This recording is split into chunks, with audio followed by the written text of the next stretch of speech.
Bonsoir et bienvenue mes chers bergers. Comme vous le savez déjà, Halloween approche à grands pas. Ah, Halloween, cette période de l'année que nous attendons tous avec tant d'impatience. Se promener dans les rues déguisés en créatures des plus effrayantes pour demander des friandises, se faire des farces entre amis. Mais c'est aussi un excellent moment pour pouvoir se réunir entre tous et se raconter au coin d'un feu des histoires à vous glacer le sang. Et c'est exactement ce que je m'apprête à faire en vous racontant quelques légendes urbaines de différents folklores du monde entier. Allez, installez-vous bien confortablement, que ce soit dans votre fauteuil ou même dans votre lit.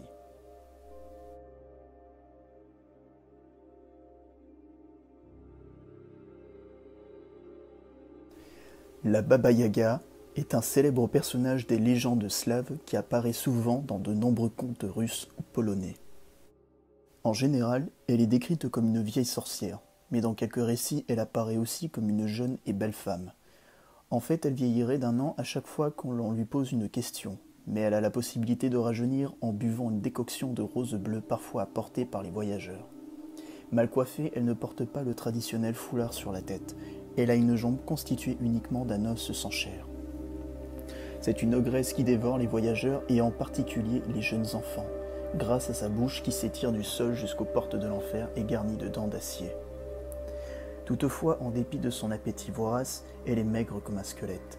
Elle se déplace en volant, accroupie dans une bouilloire magique tout en s'aidant d'un pilon comme d'un gouvernail, et elle efface soigneusement ses traces avec un balai taillé dans du bouleau argenté.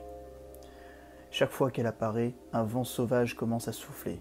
Les arbres gémissent et les feuilles tourbillonnent dans les airs. Hurlante et gémissante, une foule d'esprits l'accompagne.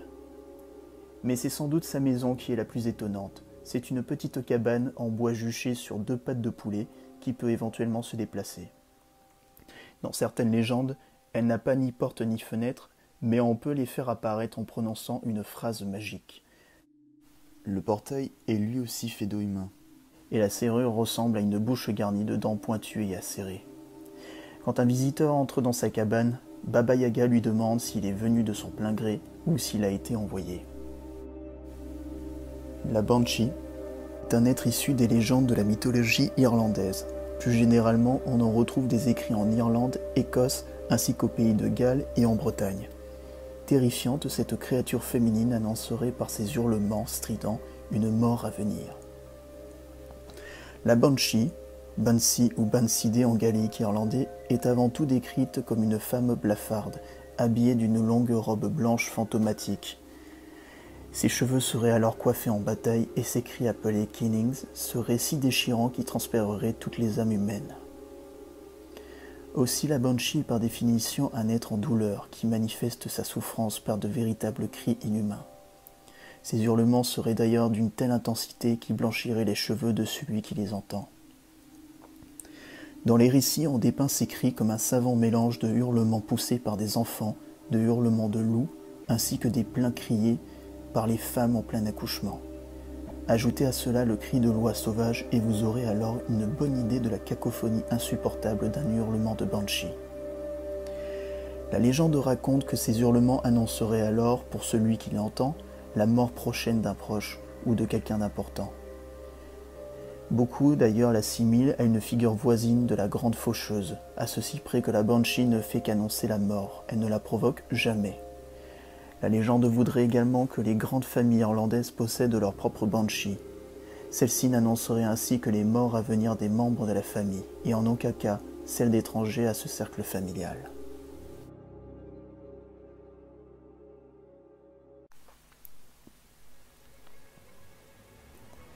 Le Wendigo est une créature surnaturelle, maléfique et anthropophage issue de la mythologie des Amérindiens algonquiens du Canada qui s'est étendue à tout le folklore d'Amérique du Nord. La légende du Wendigo est partagée par plusieurs nations amérindiennes et peut désigner la transformation physique d'un humain après la consommation de viande humaine comme une possession spirituelle. Les Wendigos vivent dans les profondeurs de la forêt et apparaissent dans des contes où le surnaturel côtoie des choses inhumaines et atroces. Parmi les histoires qui circulent, ils sont solidement ancrés dans les légendes amérindiennes où ils tiennent une place importante. Le Wendigo était émacié à un point extrême, sa peau desséchée tirait étendue sur ses os.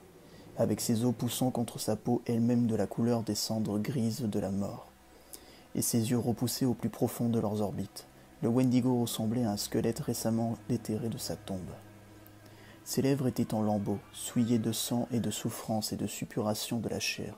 Le Wendigo dégageait une odeur étrange et inquiétante de la dégradation et de décomposition, de mort et de corruption. Cette créature est associée au péché de gourmandise, de cupidité ou d'excès en tout genre. Elle n'est jamais satisfaite après avoir tué une personne pour la dévorer et se met constamment à la recherche de nouvelles victimes. Dans certaines traditions, l'homme qui est dominé par la cupidité pourrait se transformer en Wendigo, le mythe devenant ainsi une façon de prôner la coopération et la modération. Parmi les Ojibwe, les cris de l'Est et les Inuits, les Wendigos sont décrits comme des géants plusieurs fois plus grands que les êtres humains, une caractéristique absente du mythe algonquien dans les autres cultures. Chaque fois qu'un Wendigo mange une autre personne, il grossit en proportion de ce qu'il vient d'avaler et ressent à nouveau la faim, de sorte qu'il n'est jamais rassasié. Les Wendigos sont donc constamment à la fois gavés et en état de famine.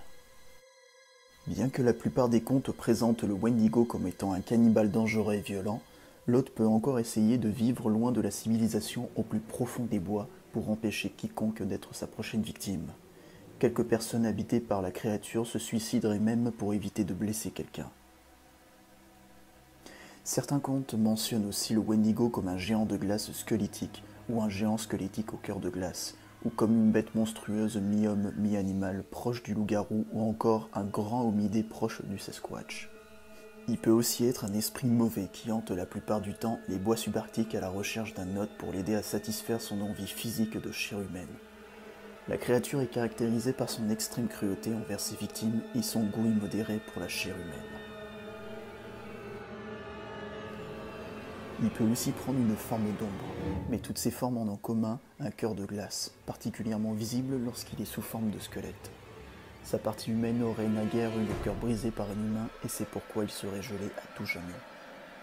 Une version Sioux le décrit comme un esprit malfaisant qui déchiquette et dévore tout ce qui vit.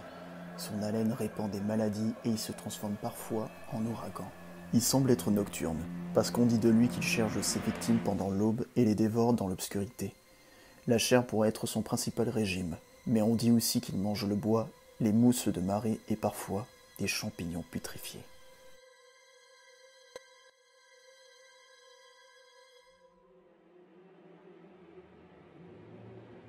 La légende du Chupacabras débute autour de 1992, lorsque des journaux portoricains El Vocero et El Nuevo Día commencent à rapporter la mort de plusieurs types d'animaux, comme des oiseaux, des chevaux et, comme l'indique le nom de la créature, des chèvres.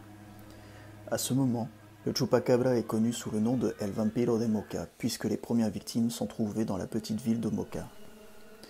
Au tout début, les membres d'un culte satanique sont soupçonnés d'avoir commis ces tueries au hasard. Mais ensuite les tueries s'étendent autour de l'île et plusieurs fermes rapportent la perte de vie animale. Les carcasses ont toutes une chose en commun. Chaque animal trouvé a un trou dans le cou et s'est vidé d'une grande partie de son sang, également parfois d'une partie de ses organes internes. Peu après les morts d'animaux à Porto Rico, d'autres carcasses sont découvertes dans d'autres pays, comme en République dominicaine, en Argentine, en Bolivie, au Chili, en Colombie, à El Salvador, à Panama, au Portugal, au Pérou, au Brésil, aux États-Unis et surtout au Mexique. À Porto Rico et à Mexico, le Chupacabras devient une légende urbaine.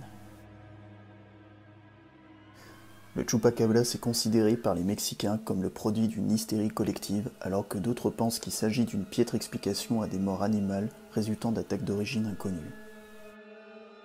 Chupacabra, au pluriel en espagnol chupacabras, signifiant suceur de chèvre, est une créature qui est décrite par des témoins comme ayant des yeux rouges, 2 trous pour les narines, une bouche avec des crocs saillants vers le haut et vers le bas, et serait couverte de poils noirs. Elle ressemble selon certains à une chauve-souris, ou au prétendu extraterrestre de l'affaire Roswell. Elle fait partie de la culture populaire dans toute l'Amérique latine, notamment au Mexique et sur l'île de Porto Rico. L'animal se nourrirait en suçant le sang des animaux de ferme comme les chèvres ou les vaches, en faisant des trous parfaitement circulaires dans le cou jusqu'au cervelet, tuant l'animal et ne provoquant aucune souffrance.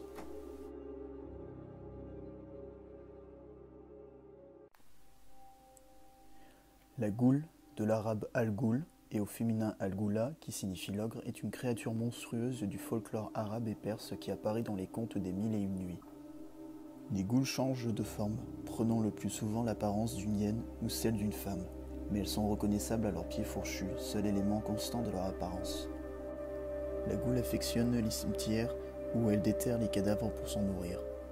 Elle hante aussi le désert sous les traits d'une jeune femme et elle dévore les voyageurs qui succombent à ses appels. Dans les pays du Maghreb, de nombreux récits terrifiants destinés aux enfants ont pour personnage principal une goule, qui y joue souvent un rôle équivalent à celui du grand méchant loup.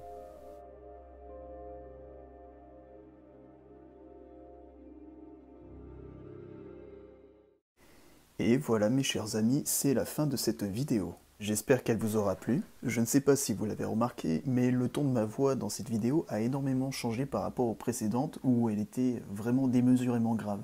Mais ça c'était dû à un petit souci lors de l'enregistrement. Alors oui, ça nous arrive souvent d'avoir des petits soucis techniques, de faire des erreurs comme tout le monde, mais le plus souvent c'est par nos erreurs que l'on apprend. Gardez bien ça en mémoire car c'est valable pour tout. Ah bah tiens, je me souviens pas avoir mis ça dans le script. Enfin bref, on va dire que c'est le petit bémol. Comme d'habitude, n'hésitez pas à lâcher un pouce bleu de la fraternité et à partager tout ça, c'est gratos. Vous pouvez aussi nous retrouver sur Facebook, Instagram et Twitter, le 7ème berger. Tous les liens sont sur la description de la vidéo. Et avant de se quitter, on va jouer à un petit jeu. Oui, je suis très joueur. Le jeu consiste à ce que vous écriviez en commentaire une légende urbaine, quelle que soit sa nationalité, mais il faut que ça soit quelque chose en dehors de ce que j'ai cité dans cette vidéo. Une fois fait, je procéderai à une sélection pour en faire une deuxième vidéo. Alors à vos marques, prêts, à vos claviers. Ou à vos touches si vous avez un portable.